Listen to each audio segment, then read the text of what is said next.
What's up everyone, my name is Augustine and in today's video I'm going to give you 10 tips to improve your mental health. Why would you want to improve your mental health? Well, why wouldn't you? Your mental health is the cause and the consequence of pretty much everything you do in your life. So the first 5 tips are very easy to do and the second half are perhaps not so easy, but the returns are much bigger. Also, the last 2 are perhaps the most difficult, but they're going to give you the biggest return. And they're also things that not many people talk about on the internet. This is not like proper advice because I'm not a therapist, I'm not a psychologist, although I did study psychology for 3 years before I moved to London to become a full-time musician, but more on that later. Now, if your mental health is really bad, don't waste your time on the internet, just go to a professional straight away because they're gonna know how to help you better than anyone else. Now, if your mental health is alright but could be better, which is where most of us would be at, then I think this video could help you a lot because all these tips are things that have helped me a lot. So yeah, I'd like to share them with you. Now, there is a lot to say and I want to keep this video nice and short, so let's crack on. Tip number 1 is gratitude journaling. Basically, you're gonna go on your phone and you're going to create a folder that says gratitude in the Notes app, of course. And then you're going to create a new note that says, let's say, October 2023. And then every night, right before you go to bed, you're going to write a few things you're grateful for that day. For example, today I'm grateful for a great day at work, for a good workout, and for a nice time at the pub with, let's say, Matt and Pete. You can write even more or even less, but the important thing is that you write a few positive things that happened to you on that day or a few good things that you've done that you're proud of. And what it does, it helps you keep your positive energy.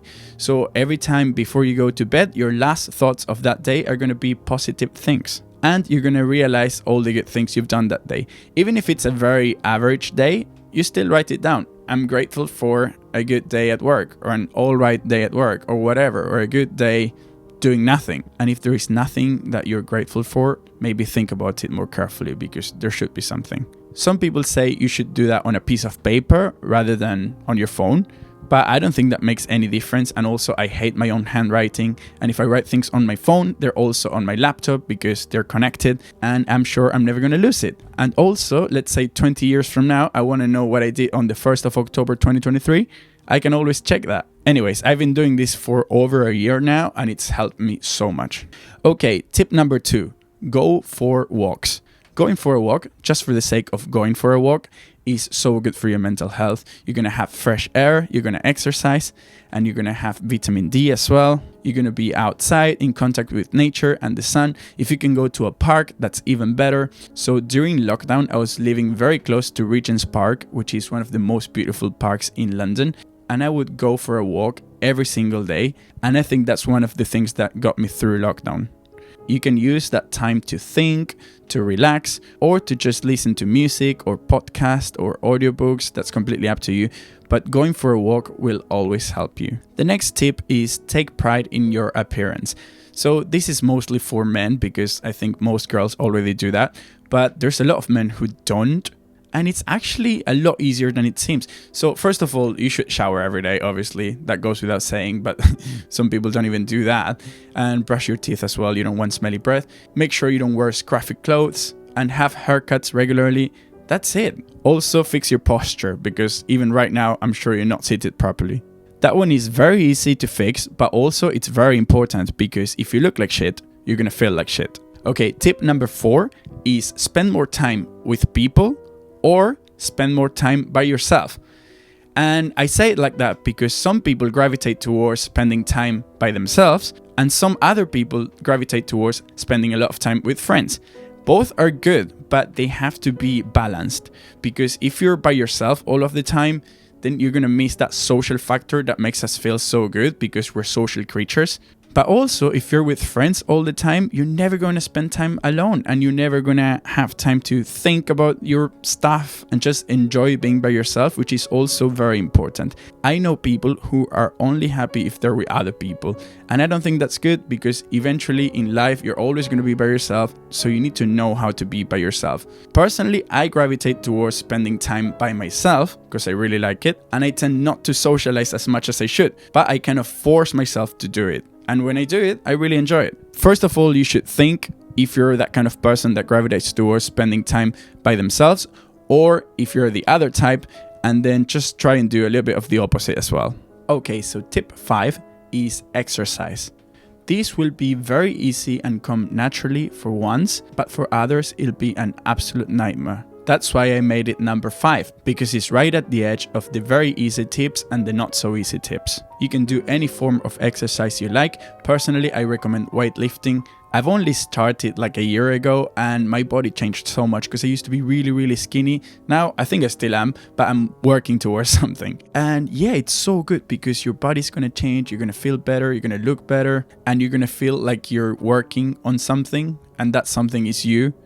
And that's the best thing you can work on. Also, when you work out, your body generates all these hormones that are good for you. Then you sleep better. And if you don't like it, well, start just like a few times a week and then do it anyways, because it's good for you, trust me. Also, make sure you have a good diet, because if you eat junk food all the time, that's really bad for you, and that's going to affect your mental health as well.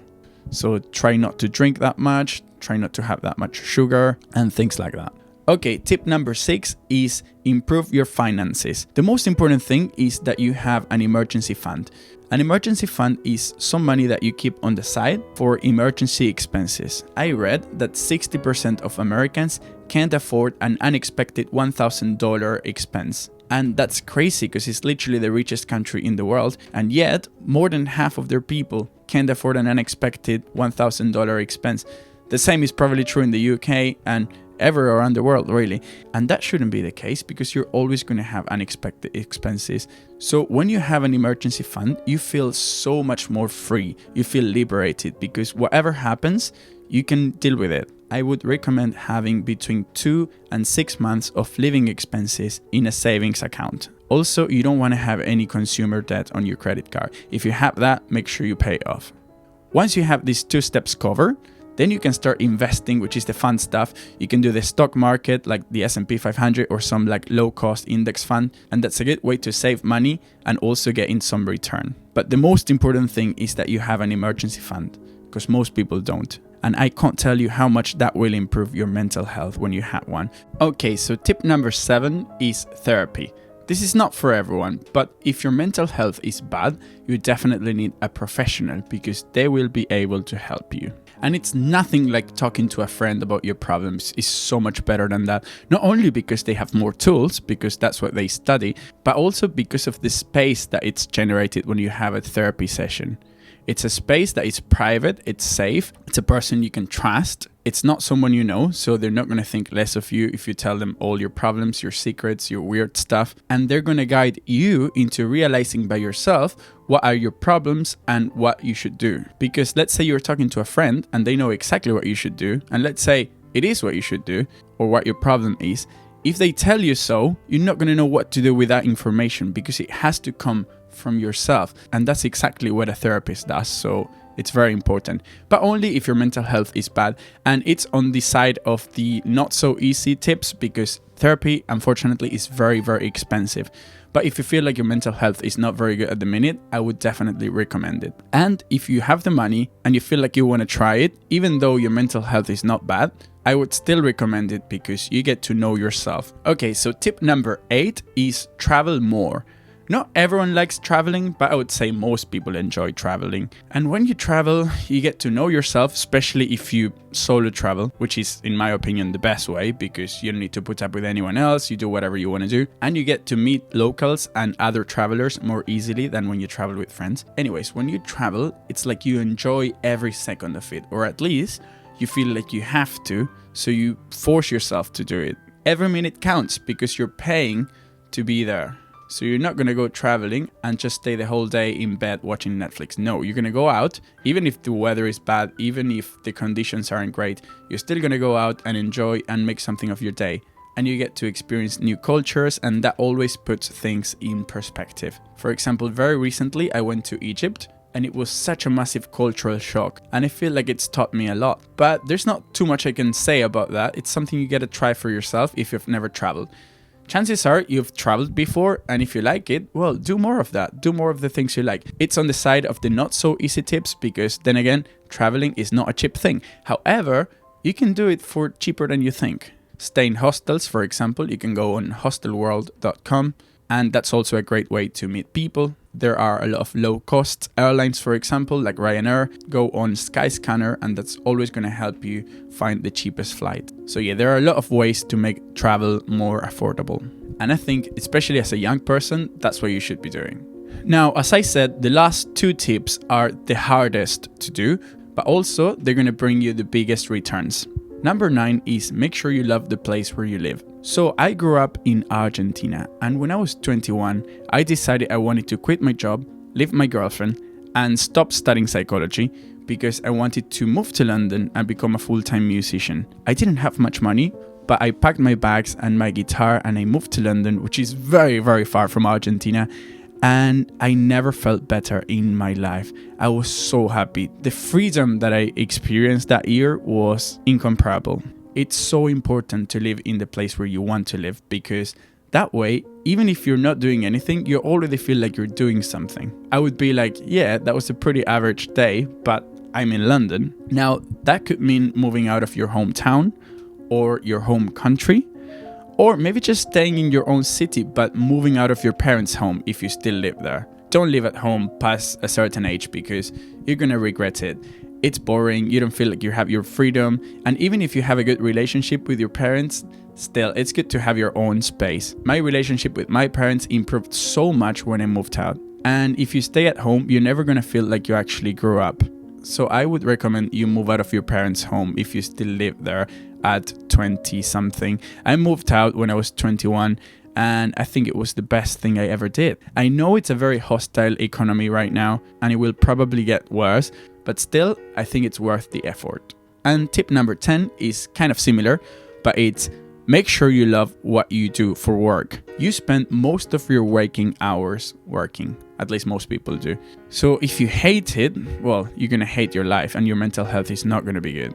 Of course, it's easier said than done, but the thing is that most people hate their jobs. So I would encourage you to try and find a job that you really enjoy doing. Even switching careers doesn't matter your age if you don't feel like you're happy where you are right now. And it doesn't necessarily have to be your main job. Maybe you can keep your main job, but at least I would encourage you to start a side hustle and you work on the side on something that's meaningful to you. And I'm not saying a hobby. A hobby is just something you do for fun, which is also important. But I'm talking about something you do for money, something you do for work.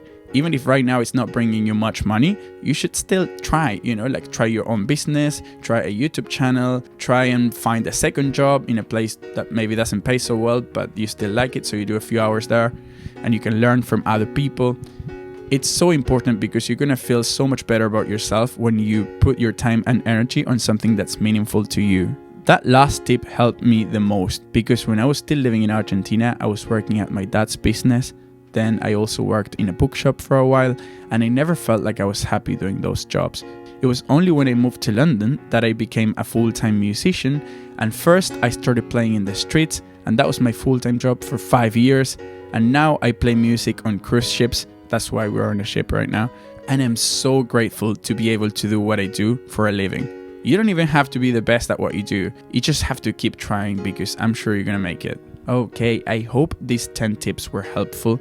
I would encourage you to take action and do at least one of these tips because it's very easy to just watch videos like this for entertainment purposes and never take action, but that's not going to help you. So I would encourage you to try at least just one. Try one, pick one and start doing that. Maybe start with the first 5, which are easier. Maybe you already do some of these. Let me know in the comments. Thank you so much for watching until the end. See you next time. Bye.